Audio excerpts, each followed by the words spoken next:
Peter and I have been dancing for 33 years now. We started in 1974 together. I think it was 1974. And our parents were both professional dancers in my grandfather's studio.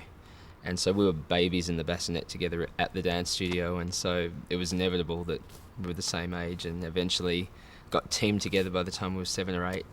And then we've been together ever since. So we started early in the studio, just doing social dancing, going to the classes, and then Jason and I obviously teamed up. So we were lucky enough to start as juvenile, which is sort of an under 13 year age group.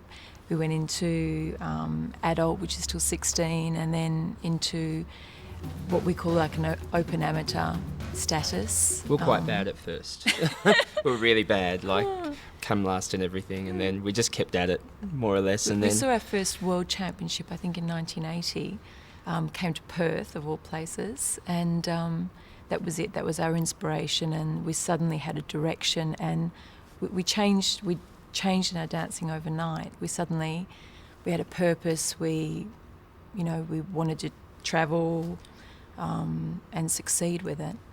I think us seeing a world championship definitely was the turning point for us wanting to become world champions. And by the time we were 16 or 17, we were travelling over to London. And in our first tournament over there, we came 4th.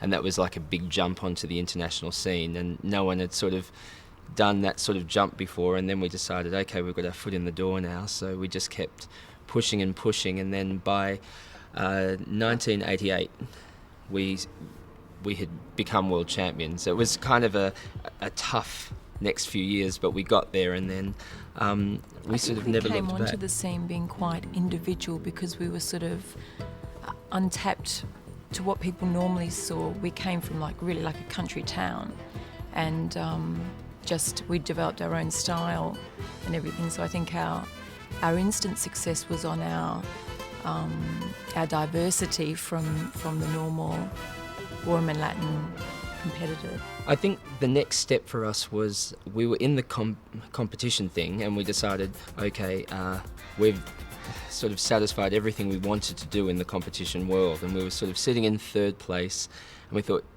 for us to become world professional champions, we'll have to sit here another 10 years to get to the top, and were we prepared to sacrifice 10 more years of our life, or do we decide to just drop the competition thing, which is also an unusual thing to do when you're sort of coming up the ranks.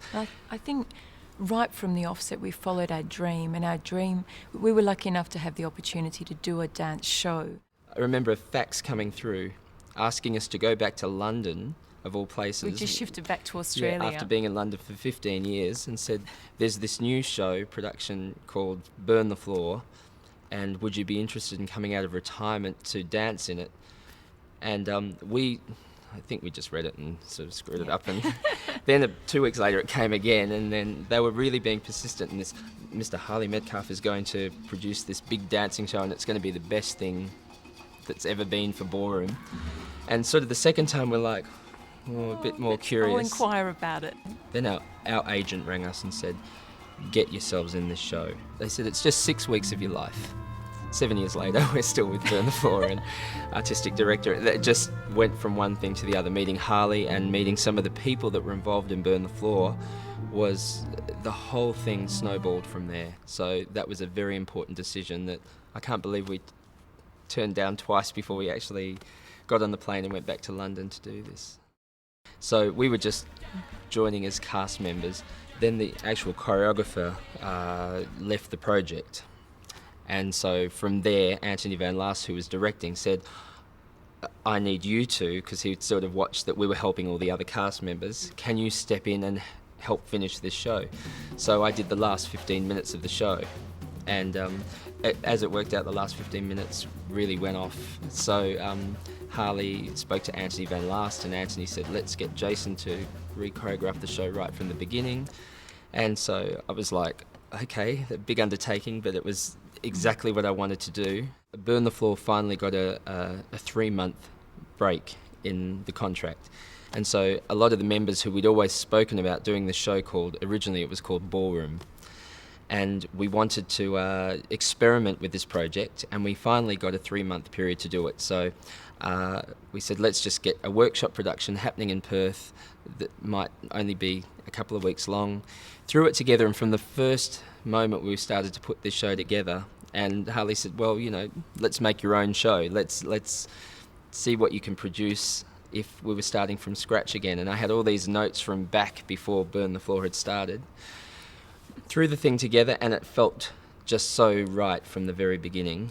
And so we thought about, well, where do we go from now? Because we've still got Burn the Floor going, so is it time to put Burn the Floor to bed, maybe, and continue with, we call it the little sister of Burn the Floor, which was FloorPlay, eventually.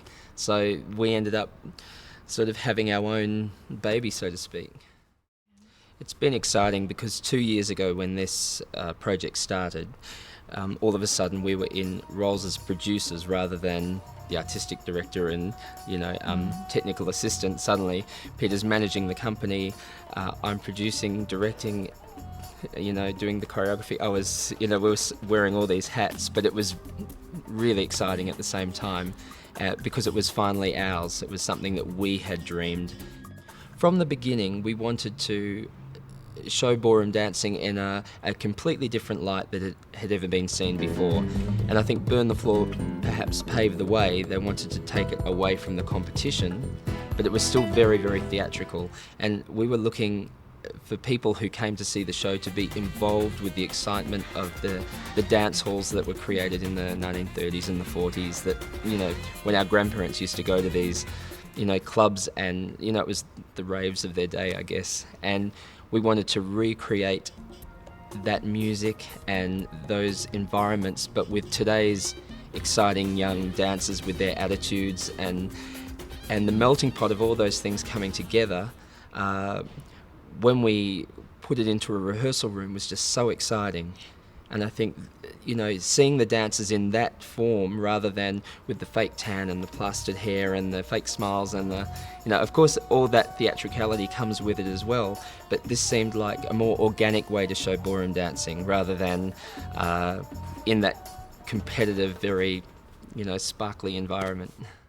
When we were coming up with the numbers that we wanted to put in, the first things that went in were things that had been special moments through our career. And so we wanted to create production numbers out of these things with these dancers who have capabilities that probably back then we didn't have, and especially to have it with live music and everything on stage now, these numbers just go bang. Proud Mary was always our last number that we always did, and we always, it was kind of a signature piece for us. And so we decided to copy the costume, everything about it, and use it as the finale of the show.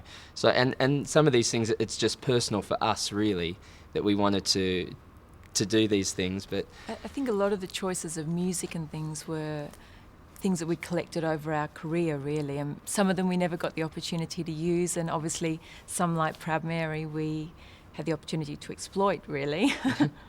It's really weird because some of the kids in the show actually remember being juveniles, seeing us do that number, which is scary, and now we're teaching them our steps doing the same number. And it's incredible to see these wonderful dancers now doing that choreography, and how dancers develop, because it's just kept going, and to see the technique that these people can bring to it now, it's just, it's full on. This show has been a lifelong dream to finally get up and going, and to see all the elements come together now. It's just, it's unrealistic, actually. It's very surreal to sit and watch what's always... You better finish, actually. I don't think I can now.